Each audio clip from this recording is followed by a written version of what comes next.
jQuery pamoką iš 3DF TV ir šioje pamokoje persirašysime, sakykime, savo visą tą kodą svetainės ir tiksliau integruosime jQuery biblioteką ne iš savo, sakykime, serverio ar tiesiog kažkokio katalogo, kuris yra jūsų serveryje ar kitaip tariant kompiuteryje, o integruosime tą jQuery biblioteką ir netgi kitas, jeigu mums jų prireiks, iš Google. Ir, sakykime, iš pradžių į savo index failą integruosime Google, sakykime, skriptą. Jis yra javascriptinis, sakykime, tai jį integruosime ir tas įrankis, kurį integruosime, leis mums integruoti ir jQuery, ir jQuery user interface ir taip toliau. Tai susikursime viską, sakykime, iš naujo, tai susikurkime CSS ir JS aplankalus ir čia susikurkime vėlgi stilius.css failą stiliams. Mes nenaudosime šioje pamokoje, tiesiog iš naujo viską, sakykime, susikursime.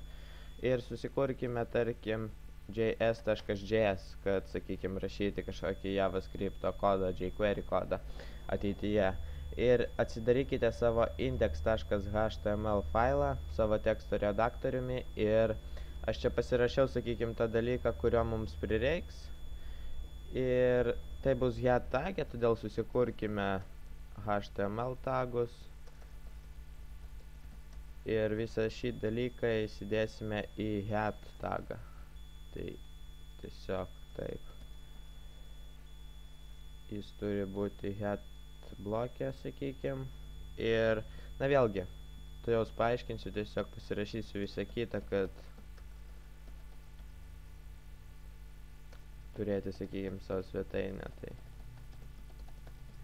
Štai, taigi head blokas, head tagas ir jame vėlgi svetainės pavadinimas.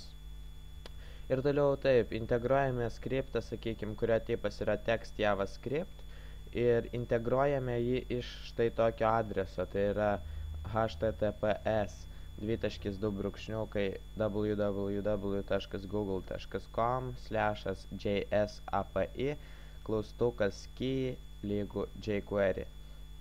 Ir, sakykime, tai integruos tą įrankį, kuris mums leis integruoti jau visą kitą.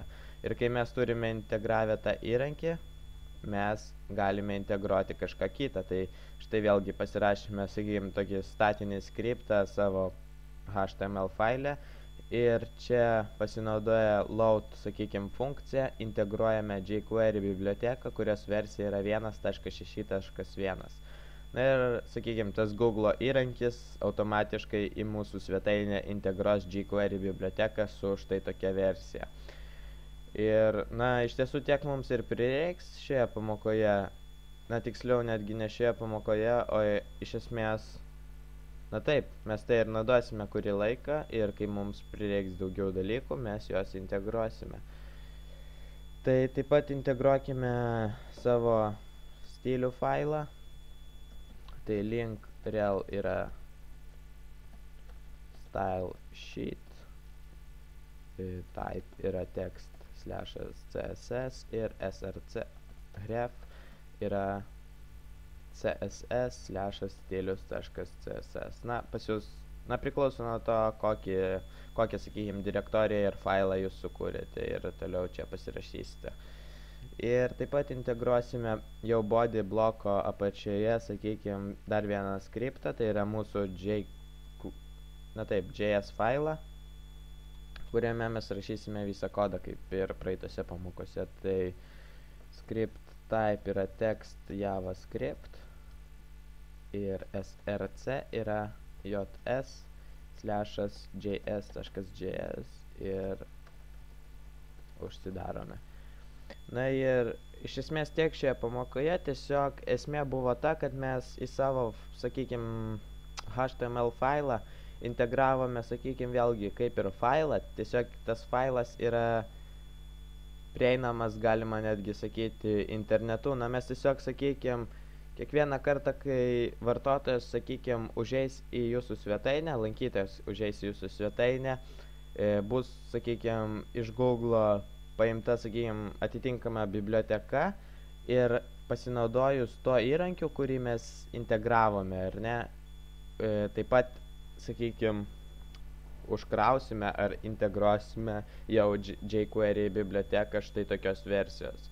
Tai iš tiesų, galbūt jūs galvojate, kad tai yra lėtesnis būdas, bet iš tiesų jis yra žymiai racionalesnis ir apskritai Google'as yra gan tikrai patikimas ir greitas ir tikrai iš esmės kiek visi bandė ir kalbėjo, tai ar, sakykime, buvo, sakykime, diskusija, ar Google'o, sakykime, ši biblioteka jQuery, ar, sakykime, iš jūsų serverio.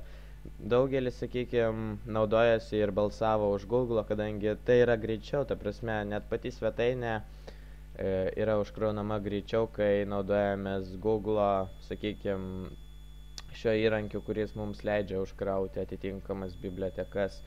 Ir iš esmės vėlgi sutaupote ir savo serverio vietos, nors ir nedaug, bet vis tiek, kam laikyti savo serveryje tą failą, kurį kiekvieną kartą dar reikėtų naujinti, kai galite tiesiog integruoti jau pačiame HTML faile iš Google, kuris yra gan patikimas ir tikrai, balansas gan didelis naudojimo, tikrai galima naudoti iš tiesų. Ir ta prasme, jeigu jQuery atnaujintų tą failą, jūs turėtumėte iš naujo jį atsisiųsti ir įsidėti čia ir čia vėl integruoti. Ar, panašiai bent jau kažkas tikrai būtų. O kai čia, sakykime, tas jQuery atsinaujins, jūs tiesiog galite pakeisti čia tos skaičiukus, arba net yra kažkoks būdas, kad galima tiesiog integruoti būtent šią load funkciją naujausią visuomet jQuery, sakykime, biblioteką ir nesvarbu, ar jie atsinaujina ar ne, jūs visada turėsite svetainę naujausią jQuery biblioteką ir tai mes išmoksime, manau, kitose pamokose, kai mums to prireiks. Bet kol kas toks būdas mums tikrai tinka ir vėlgi, ta prasme, naudokitės tuo ir tai yra tikrai naudinga. Bet kai jūs, sakykime, manau, daugelis jūsų galbūt kartais dirbate su HTML failais ir nesate prisijungę prie interneto. Ir kai jūs to nesate padarę, jūs negalėsite tokiu būdu integruoti to failo. Bet iš esmės visuomet veikia, nes jūsų tie failai, kai jau publikuojate savo, sakykime, svetainę, juk jūsų HTML failas yra kažkokiame serveryje, kuris yra jungtas visą laiką, nes kitu atveju nebūtų pasiekiama svetainė.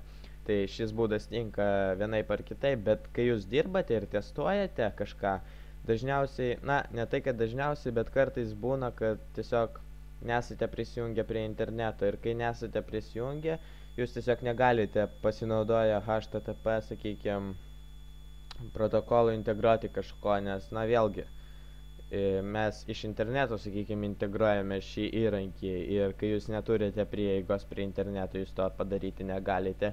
Ir tiesiog, aišku, vėlgi klaidų jokių nemes, nes tai HTML, tai nėra programavimas, bet, sakykime, tas jQuery nebus užkrautas, todėl įsitikinkite, kad kai dirbate tokiu būdu, esate prisijungę prie interneto. Tai iš esmės tiek šioje pamokoje, ačiū, kad žiūrėjote ir dar vienas svarbus dalykas, aš kaip matote naudoju naują operacinę sistemą, iš esmės jums tai įtakos duoti jokios neturi, nes vėlgi mes dirbame kode, sakykime, ir tai nieko nekeičia ta operacinė sistema, bet nežinau, aš ilgai ieškojau įvairių, sakykime, rekorderių, kurie įrašinėja darbastalį ir panašiai, ir iš esmės radau gan gerą, bet nežinau kaip su garsu, ta prasme šis mikrofonas, kaip pamenate, jis toks, nekoks, ir man atrodo, kai jūs visų garsų klausysite, bus labai toks, tiesiog nemalonus garsas ir net nežinau,